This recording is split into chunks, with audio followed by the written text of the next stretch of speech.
monde. Merci pour l'intérêt. C'est incroyable. Dame Nature est avec nous pour une fois. Je vous l'avais dit que je ramènerais un peu de soleil de la Floride. Il n'est pas chaud, mais j'en ai ramené un petit peu. Donc, j'ai deux annonces à vous parler.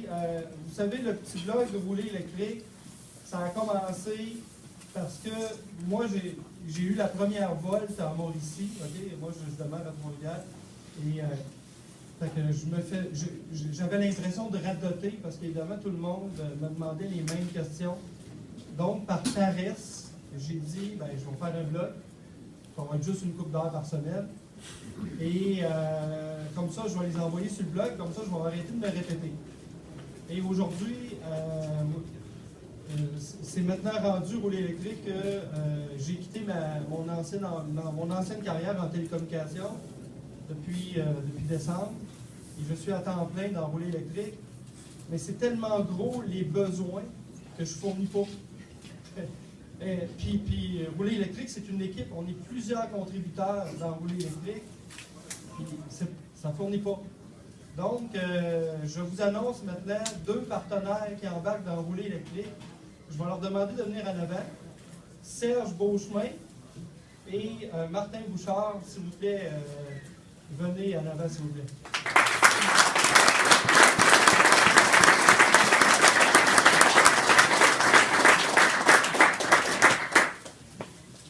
Donc, Martin et Serge.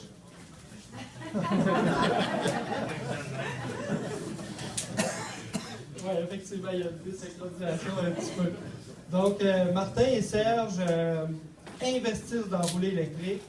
Ils sont tous les deux propriétaires de voitures électriques. Évidemment, c'est un prérequis. Martin, je le connais depuis un bon 2 ans. Martin, c'est un pionnier, c'est le vrai pionnier de la voiture électrique au Québec. Il a roulé en roadster il y a 3 ans, je crois. OK, en moins 35. Il l'a roulé l'hiver. Le fameux 2 places de Tesla, il a fait un hiver au complet avec pour tester la technologie électrique en climat nordique. Et Serge, je l'ai rencontré le 18 décembre grâce à un ami et lecteur fidèle de rouler électrique qui nous a présenté. Il a essayé ma Tesla. Depuis ce temps-là, ça a cliqué. On se demande pourquoi, mais bon, je pense que c'est assez évident. Et donc, évidemment, Serge est un dragon, je pense que vous le connaissez tous. Donc, beaucoup d'expérience, un gros bagage dans tous les domaines de l'entrepreneurship. Martin, Copernic, Mirego, le centre de données vert qui s'en vient 4 degrés. Donc, des investisseurs, mais aussi des coachs, des mentors, puis des passionnés aussi, qui vont aider à ce que la communauté roule électrique, parce que rouler électrique, c'est une communauté. Et puis le défi, c'est que l'électrification des transports, c'est qu'actuellement, c'est artisanal. Okay?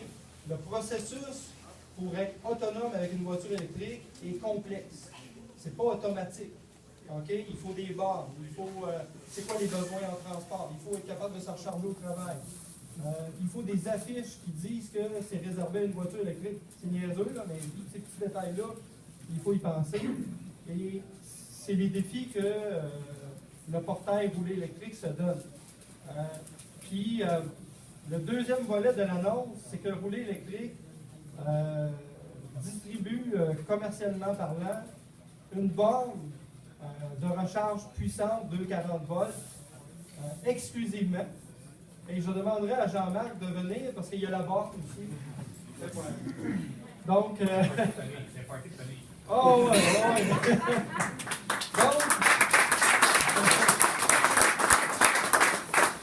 Donc, je vous présente Jean-Marc Pittet, qui est le propriétaire de Helmec, qui fabrique la borne à Shawinigan. OK? C'est pas en Chine, là. C'est au Québec. C'est de l'aluminium du Québec. C'est du fibre de verre du Québec. OK? Et cette borne-là, ça fait 2 ans que je la teste avec Jean-Marc. OK? Puis qu'on l'améliore, etc. Et ça fait depuis décembre 2013, ça fait donc seulement 4 mois, que la borne est vendue officiellement. Puis je vous annonce qu'il y a déjà plus de 200 propriétaires de voitures électriques qui ont choisi cette borne-là. OK? Il se vend à peu près une centaine de voitures électriques par mois. Donc, on peut dire que dans la recharge résidentielle et au travail, c'est près et plus de 50% des parts de marché pour un produit qui n'existait pas il y a 4 mois. OK?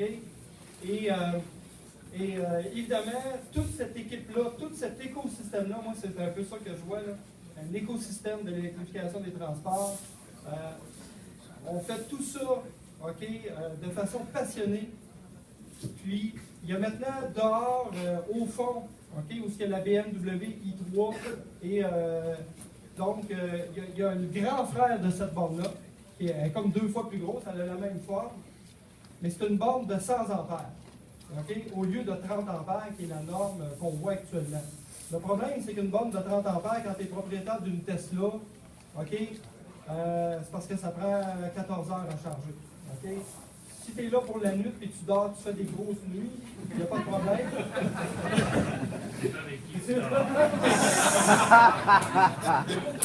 Donc, mais ce qui est intéressant avec la borne de 100 ampères, c'est qu'il y a 2 pistolets.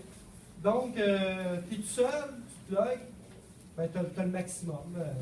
Une Tesla va charger en 3-4 heures. Mais s'il y en a un deuxième qui vient, il peut se brancher, puis ça va partager la charge. Mais tu as juste besoin d'une prise.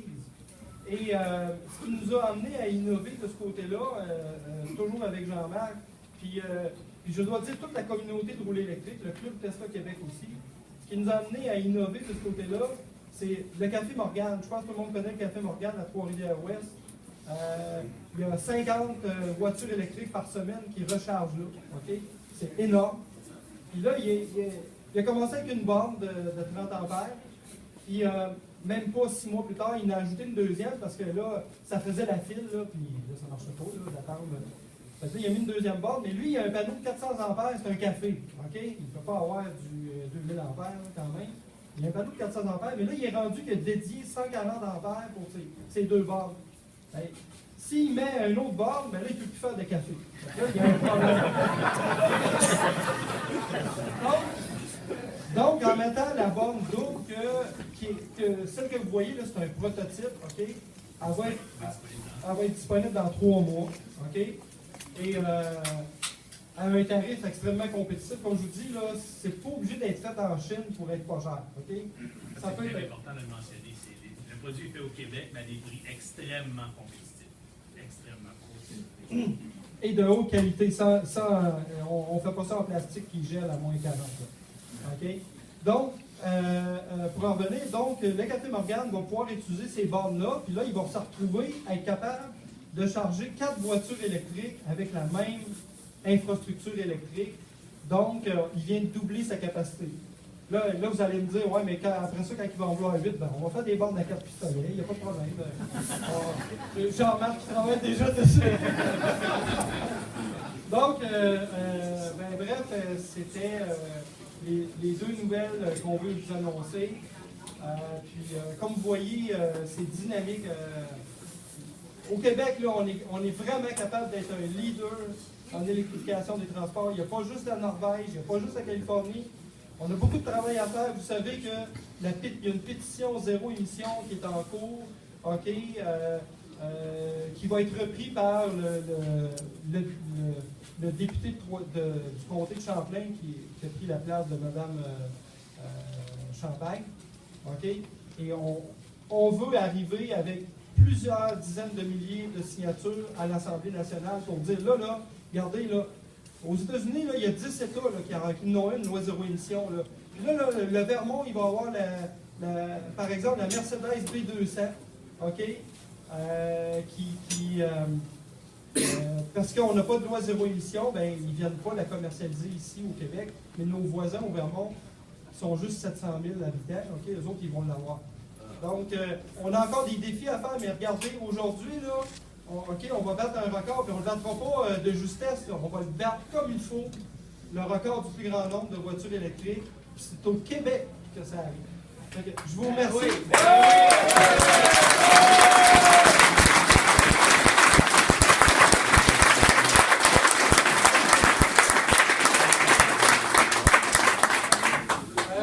sais pas si j'ai pris tout le temps, mais on m'a dit qu'il y avait une période de questions. Donc, si vous avez des questions, gênez-vous pas.